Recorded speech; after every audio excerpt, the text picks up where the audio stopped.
वहीं राष्ट्रपति उम्मीदवार द्रौपदी मुर्मू को लेकर महागठबंधन के घटक दल कांग्रेस के सामने अब कोई विकल्प नहीं बचा, क्योंकि हेमंत सोरेन ने जो संकेत दिए उससे लग रहा है कि वो द्रौपदी मुर्मू के समर्थन में हैं, लेकिन पार्टी की तरफ से खुलकर कुछ भी नहीं बोला जा रहा।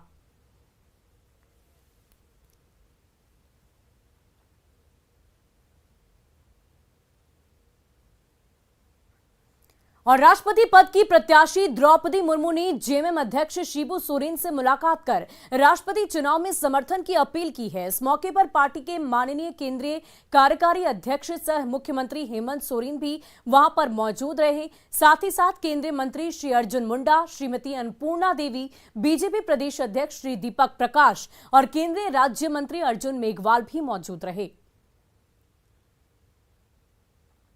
नहीं, देखिए, मुझे ये लगता है कि राष्ट्रपति पद का चुनाव दलगत भावना से ऊपर होता है और स्वाभाविक तौर पे ये व्यक्ति की लड़ाई नहीं है। राष्ट्रपति का चुनाव ये विचारों की लड़ाई में विपक्ष एक तरफ है, सत्ता पक्ष एक तरफ है। मुझे लगता है कि गुरुजी का निर्णय स्वाभाविक तौर पे गांधी के पक्ष में होगा, गांधी के विचारधारा के पक्ष में होगा।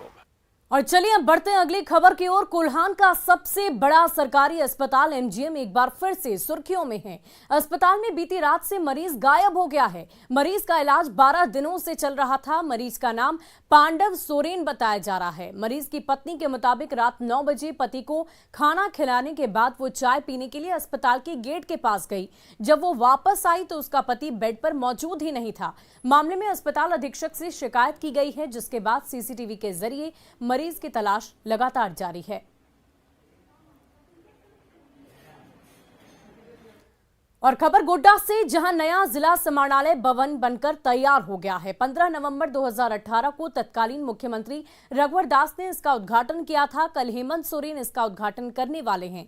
कल उद्घाटन के बाद सभी सरकारी कार्यालय यहां पर शिफ्ट हो जाएंगे। इस 4 मंजिला इमारत पर आधुनिक सभी सुविधाएं मौजूद हैं। वहीं पूरे परिसर को सीसीटीवी कैमरे से लैस कर दिया गया है। गोड्डा को एक नया समाहरणालय भवन मिलना है और इसका जो शुभारंभ है वो बताया जा रहा है कि 6 तारीख को यहाँ होने वाला है। मिली जानकारी के मुताबिक जो राज्य के मुख्यमंत्री हैं हेमंत सोरेन, वो गोड्डा पहुँचने वाले हैं और 6 तारीख को इस भवन का यहाँ पर उद्घाटन होना है। जो जानकार हैं वो बता रहे हैं कि 6 तारीख को इस उद्घाटन से पहले यहाँ तमाम तैयारियाँ कर ली जा चुकी है। जो भी कमरे हैं वो बना दिए गए हैं, जो काम है वो पूर्ण कर दिया गया है। जो यहाँ के प्रोजेक्ट मैनेजर हैं उन्होंने बताया है कि इस बिल्डिंग में करीबन 425 कमरे बनाए गए हैं, जिसमें जिले भर के, यानी कि अगर हम बात करें गोड्डा जिला का जितना भी जिला स्तरीय ऑफिस है वो यहाँ आ जाएगा। यानी कि अगर आपको जिला स्तर पर कोई भी किसी भी अफसर से मिलना होगा तो आपको अब गोड्डा मुख्य बाजार से, यानी कि गोड्डा कारगिल चौक से करीबन 5 से 6 किलोमीटर की दूरी पांडु बथान पर पहुँचना पड़ेगा और वहाँ ये कलेक्ट्रेट भवन बनकर तैयार हो गया है।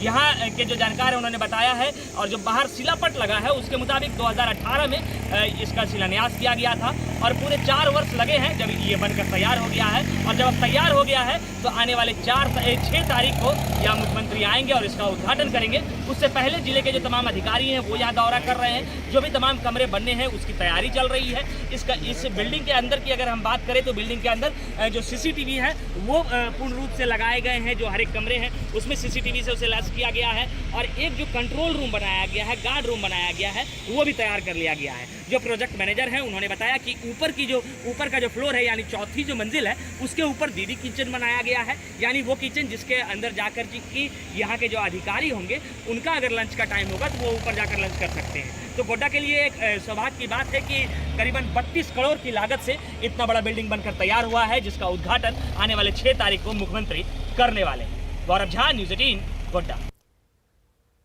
वहीं गुमला की सिलाफारी में नदी पर हो रहे पुल निर्माण में लगी एक सोलर मशीन को कुछ अपराधियों ने आग के हवाले करते हुए पोस्टर चिपकाकर काम बंद करने की चेतावनी दे डाली है। इस घटना के बाद मजदूरों में भय का माहौल है। वहीं सिमडेगा सदर अस्पताल की स्थिति बदतर होती जा रही है। यहां दवाओं का घोर अभाव है, जिससे मरीजों को काफी परेशानियां हो रही है। सरकार गरीब मरीजों को स्वास्थ्य सुविधा उपलब्ध कराने के लिए सरकारी अस्पतालों को दुरुस्त करने में लगी है। वहीं दूसरी तरफ अस्पताल प्रशासन की लापरवाही सरकार के प्रयासों को विफल करने में लगी हुई है। आदिवासी बहुल सिमडेगा में जहां एक बड़ी आबादी आर्थिक तंगी से गुजरती है, सिमडेगा सदर अस्पताल से लोगों को बड़ी आस रहती है, लेकिन जब यहां जरूरत की दवा भी ना मिले तो यहाँ के लोग आखिर कहाँ जाएंगे। यहाँ के सिविल सर्जन डीएस पर बदहाली का ठीकरा फोड़कर अपना पल्ला झाड़ते नजर आते हैं। मरीजों का दवाई के लेकर काफ़ी परेशानी उठाने पड़ रहा है। डॉक्टर दवाई लिख रहे हैं, काउंटर में आने पर दवा को उपलब्ध है नहीं।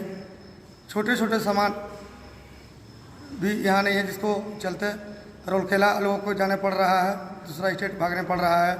काफ़ी परेशानी हो रहा है। इलाज हो ही रहा है, जो डॉक्टर तो लिखते हैं, पर जो दवाई नहीं अवेलेबल है वो तो बाहर चला जाता है। पेशेंट कभी आप लड़ाई करते हैं? बहुत लड़ाई करता, बहुत डांट सुनने को मिलता है।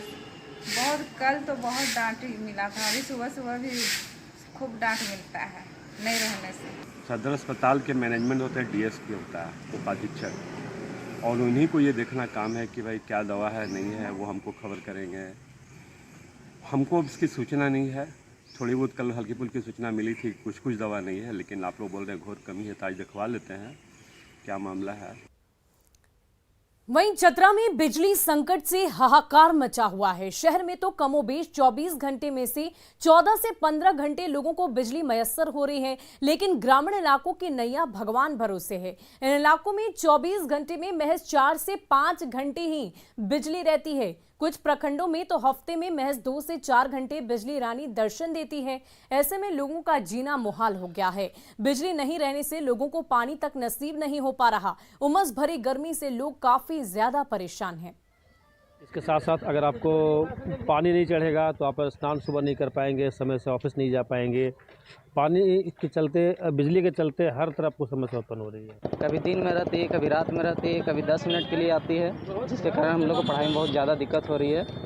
और बिजली की वजह से हम लोग का हर चीज़ इफेक्ट कर रहा है, जैसे कि पानी की दिक्कत हो रही है उसकी वजह से। तो उसमें कटौती करके चलाना पड़ता है। अब 8 मेगावाट जैसे मिलती है हम लोग को बिजली, तो फिर टॉन पे ही चल जाता है।